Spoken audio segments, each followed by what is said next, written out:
Related. और आप लोगों में से जिन्होंने लास्ट वीडियो नहीं देखा है उनको रिक्वेस्ट करूंगा पहले आप वो वीडियो देखें। कुछ हमने जॉब से रिलेटेड पॉइंट्स टच किए थे उसमें, राइट। तो आज हम बात करने वाले हैं जॉइनिंग की, राइट।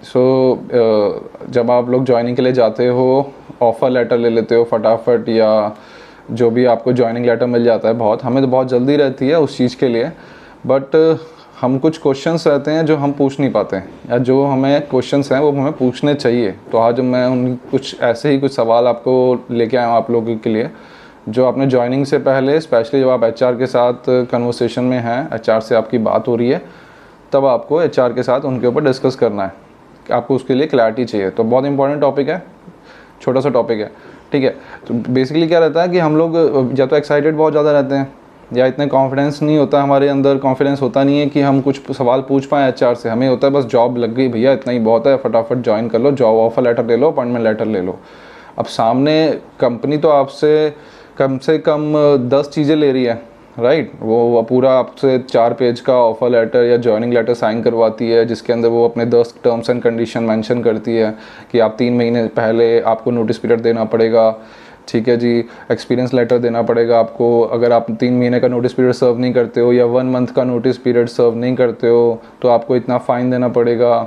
या फिर आपके पास आप कहीं और जॉब नहीं कर सकते, सेम सेक्टर में जॉब नहीं कर सकते, बहुत सारी कंडीशंस होती हैं। फिर उसके अलावा वो जब आप ज्वाइनिंग करते हो तो आपसे वो लोग ज्वाइनिंग के टाइम पे सर्टिफिकेट्स मांगते हैं, 10th क्लास के, 12th क्लास के, experience certificate, graduation, address proof, bank account. So वो अपनी तरफ से सब कुछ मांग रहे हैं आपसे, और आप खुशी खुशी दे रहे हो, ठीक है, इसमें कोई दिक्कत भी नहीं है, ऐसे ही प्रोसेस काम करता है। But on the other hand आपको भी कुछ सवाल बनते हैं जो आपको पूछने चाहिए, क्योंकि हम ये सवाल नहीं पूछ रहे हैं, इनके कारण आप ज्वाइन करने के बाद मैं देख रहा हूँ कि बहुत ज़्यादा प्रॉब्लम आती है बाद में लोगों को जॉब करने में। अभी कैसे सवाल हैं, सिंपल सा आप सिनेरियो बना लो कि अगर आप कहीं छोटे किसी एक सिटी में रह रहे हो, तो सबसे पहले आप अगर ज्वाइन कर रहे हो तो आपको जानना है कि ठीक है, मैं कितना किलोमीटर तक जॉब के लिए ट्रैवल कर सकता हूँ, राइट।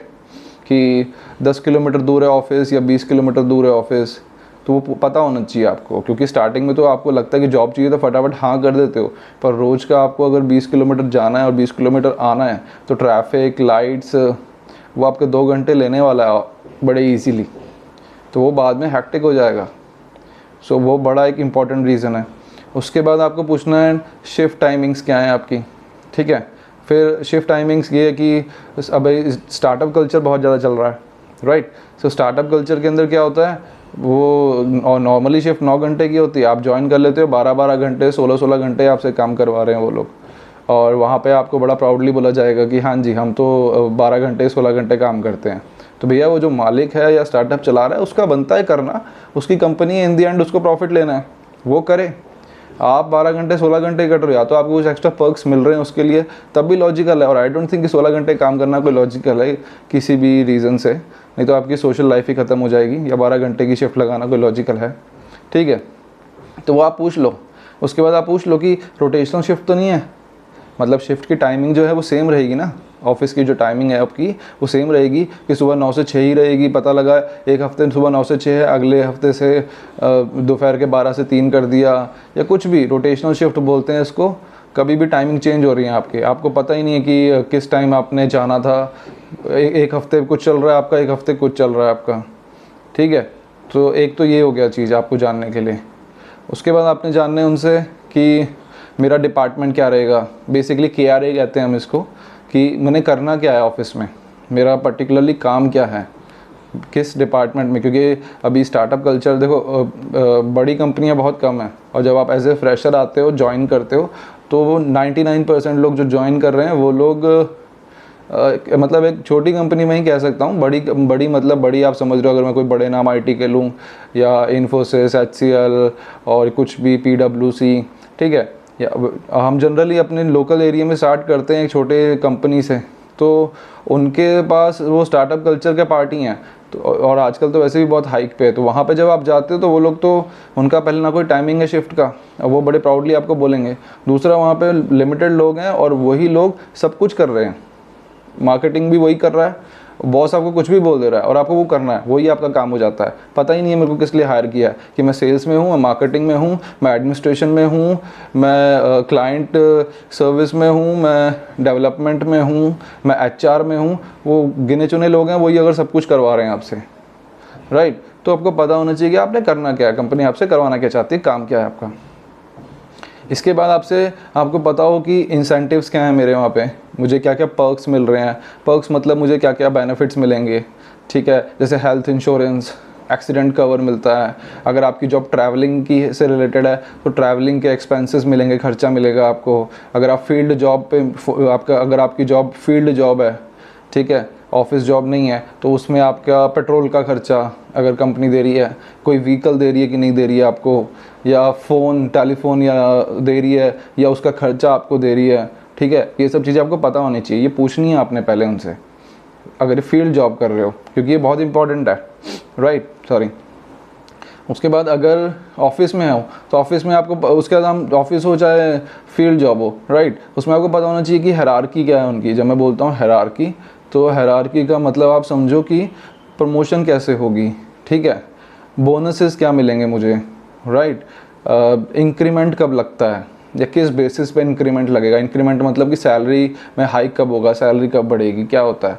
अब ये आप कहोगे कि इतने सारे क्वेश्चन मैं कब पूछ लूँ उसके साथ, तो एकदम से जाके रूड नहीं होना है अपने, पर आपको पता है कि आपके 2-3 राउंड होंगे, HR के साथ कन्वर्सेशन होंगी, ऑफर लेटर आपने, अगर आपने फाइनली सिलेक्ट हो गए हो, आपको पता लग गया मेरा कंफर्म हो गया, सब कुछ डन हो गया, तो फाइनल एक कन्वर्सेशन आप ज्वाइनिंग से पहले कर सकते हो। जो ऑफर लेटर आप रिसीव कर रहे हो या ज्वाइनिंग लेटर आप रिसीव कर रहे हो, साइन करके देने वाले हो, उससे पहले आप उसके ऊपर 5 मिनट लगेंगे ये चीज़ें थोड़ी सी क्लियर करने के लिए। और इसका सबसे बेस्ट तरीका ये है कि जैसे आपको सामने ऑफिस वाला एक अपनी चेकलिस्ट देता है बना के, राइट, वो भेजते हैं ना आपको, व्हाट्सएप कर देते हैं या मेल कर देते हैं कि ये एक लिस्ट ही भेज देते हैं, ये डॉक्यूमेंट हमें चाहिए, एक पासपोर्ट साइज फ़ोटो चाहिए, ये सर्टिफिकेट्स चाहिए हमें, ये एक्सपीरियंस लेटर चाहिए, अकाउंट चाहिए, ये चाहिए, पूरा एक आपको चेकलिस्ट बना के वो लोग भेज देते हैं ज्वाइनिंग से पहले कि हमें ये सेंड करिए आप। सेम टू सेम आपको भी अपने लिए एक चेकलिस्ट बना लेनी चाहिए। अब वो चेकलिस्ट कि हर किसी की अपने अकॉर्डिंग होगी कि उसको किस तरह का काम चाहिए या किस तरह का उसकी क्या क्या रिलेवेंट चीज़ें हैं जो आप डाल सकते हो उसके अंदर, वो आप देख लो। तो एक चेकलिस्ट ज़रूर बना लो, अपनी एक चेकलिस्ट बना के रखो। जब आप जॉब ज्वाइन करने जा रहे हो तो कोशिश करो कि मैक्सिमम चीज़ें टिक हो जाए उसके अंदर। अब आप बोलोगे भैया जॉब तो पहले ही नहीं मिल रही है, जॉब मार्केट के अंदर बहुत बुरा हाल है, तो ऐसा नहीं है, ऐसा नहीं है।